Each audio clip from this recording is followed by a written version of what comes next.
But for some, the survival of the can is paramount above all else.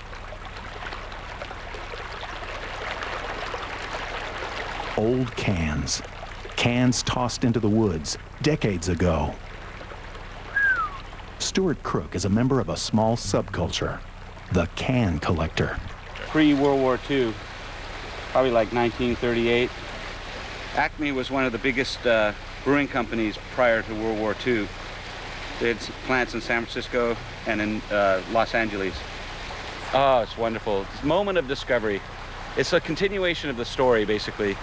The story started when it was canned, it was manufactured, then it was sold, and then it was bought, then it was consumed, and then it was disposed of. And then they thought that was the end of the story, but it wasn't. The story then continued 40, 60, 80 years later when somebody with a device called a metal detector came along, discovered it, removed it from the ground and restored it and put it back on the shelf, and now it lives on as a collectible. Not many of us hold rusty old cans in high regard, but for those of us like Stu, they're a coveted prize.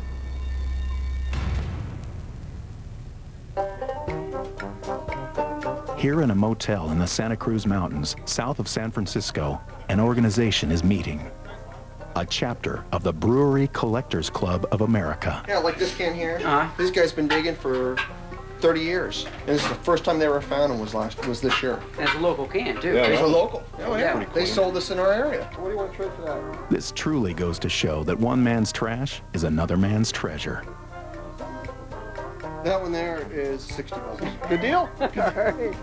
Yeah, a year or so ago on eBay, I'm like, oh, wow, you can buy like actual cone, a real live cone top. And so I started kind of getting into it again. So I only have probably 20 or so. And this is the first show I've ever been to. Colorful. I mean, figure out exactly where people are finding these cans and or what's the best way to go about building a collection. This would be considered about a grade 2 minus, 3 plus dumper, where this would be considered about a grade 4. This is what they call a tall profile, where these are lower and they actually have ridges.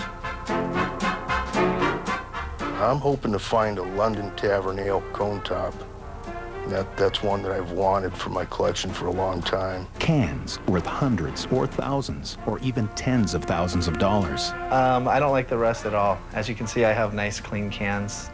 Well, it doesn't have the name of any brewery right on the front label. And it just has beer, and it has a propeller on the front of a plane. And so everybody calls these the propeller cans. I found probably 200 of them. Not every can is valuable. But all the same, the can and its evolution are a brilliant trophy of extraordinary engineering. The modern can. Form and function in perfect harmony. But can designers are still pushing the limits of can technology.